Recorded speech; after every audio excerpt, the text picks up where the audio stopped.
Hello and welcome back. This is Andre from London Self-Defense Academy. Today we're going to be looking at ATEMIs. This is another of our Aikido videos, however, can be also implied in self-defense situations and maybe even combined with other martial arts if you wanted to, or add it into other martial arts. We're going to be looking at subject of ATEMIs. What are ATEMIs and how can you use them in your Aikido or other types of training? ATEMIs are minor strikes or distractions. So this could be little palm strikes, elbow strike, knee strikes, stepping on the foot, pushes, different types of things, or even grabs and things like that. Whatever can aid you in that situation to distract your opponent or distract their combinations from finishing it. It's almost like if someone has a thought process and you're trying to interrupt it, because when someone actually is performing a combination that they've done, say, 1,000 times in front of a punch bag, it is very, very hard to actually interrupt it. We're gonna be looking into how to use them, when to use them, what would be the best situations and angles of how to do that. So the first scenario we will be covering is the hook. It's a classical attack on the street. Everyone wants to do the haymaker or the hook, bam, knock you out and stuff like that. Obviously, it is important to practice your blocks. It is important to understand the body language, to look at the chest and to see the shoulder moving back and creating this kind of movement, and that's where it comes from.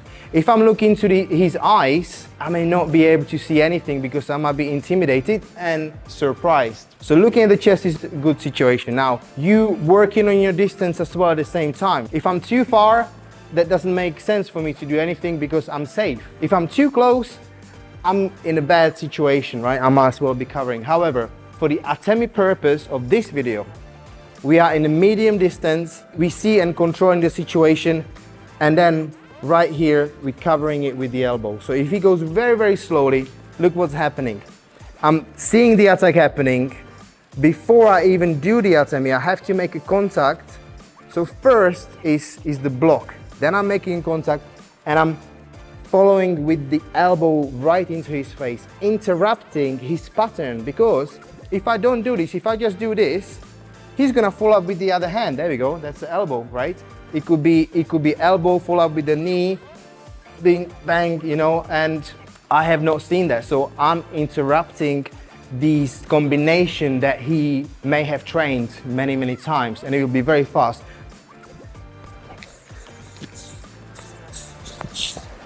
I'm not ready for this, right? So that's why I'm interrupting this kind of flow of his. Even if he goes like this, I'm already there, right here. It doesn't really matter that he's trying to punch me with the other hand. He's not even getting into a situation where he can knee me now because I'm putting him out of posture while elbowing him in the face. So this ATEMI, from my perspective, for medium distance would work very, very well. Let's see it from the other side. He's going with the hook. I'm stepping in and making the contact.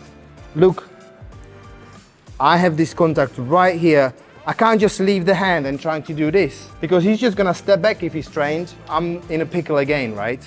So if I just do this, don't make a contact in here, well, there we go.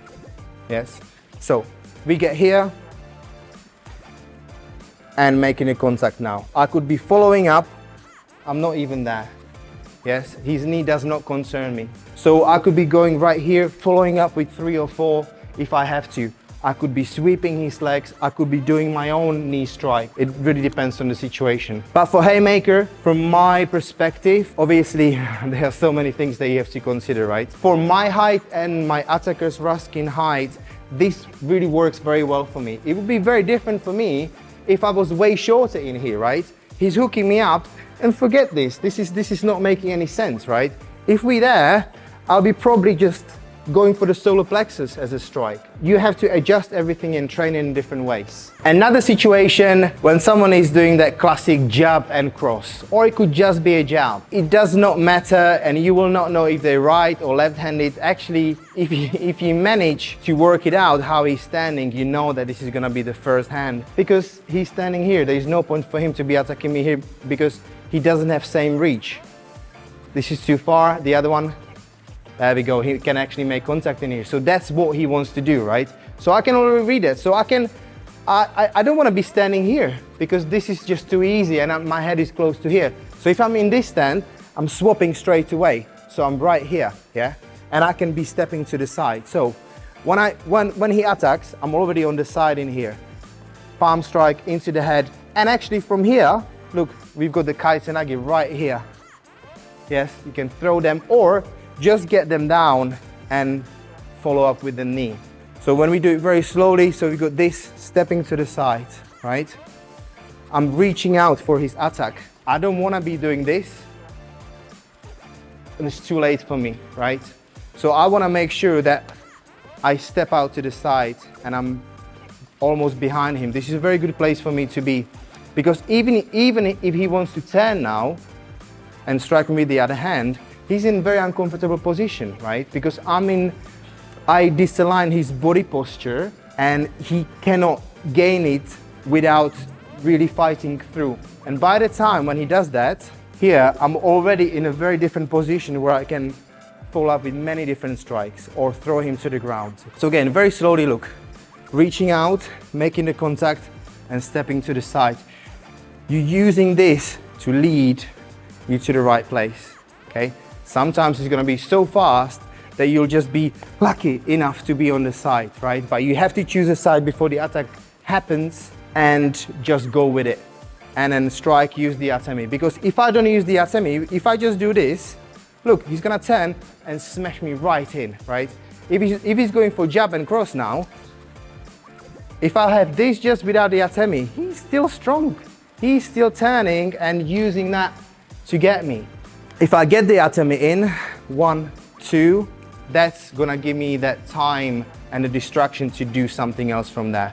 I could be following up with kotegaeshi from here, any other things. So this will be the jab or jab and cross. Now we're gonna look at a side kick. Now this is a very dangerous kick. So if someone knows how to kick and you haven't trained enough or haven't seen all the different variations, you will have no idea what they're gonna do. This looks like the kick is coming from the side, however, it's ending up right in your chest, in your face. The only thing that you have is either your training or you just monitoring the distance correctly. So even if we here, maybe I'm just gonna step back before anything happens, or I'm gonna step right here in before anything happens. If he's preparing, you can see that he's stepping back with his foot, and then now look, you're right here. So the ATEMI in this way could actually be, if you see it, could be under right here, going for his foot to try to sweep him, yes?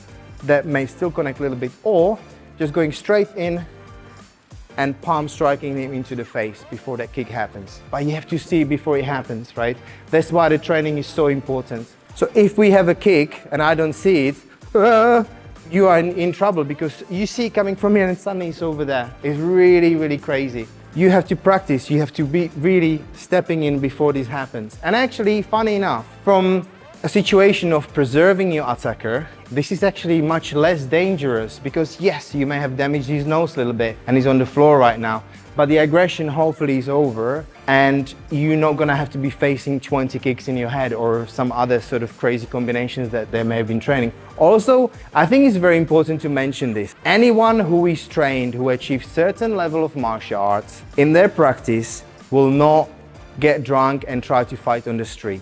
This is usually for the people who done maybe a couple of classes or who have seen a couple of videos, or just people who have a lot of aggressions inside. You can never underestimate anyone. You could have someone who is 6'4" and have no idea what they're doing. You could have someone who is very tiny and they do spinning back kick, which you have not even seen, and you're down on the ground. So you can never underestimate your opponent. However, controlling your distance, whether it is the kick, okay, you're stepping back. Whether it is the hook, you're stepping back, right? Jab cross, you are still okay, yes? All right, guys, thanks for watching. Hope you learned something. Let us know in the comments down below. Let us know in the comments down below your favorite ATEMIs, or maybe your own ones that you used and actually work really well for you.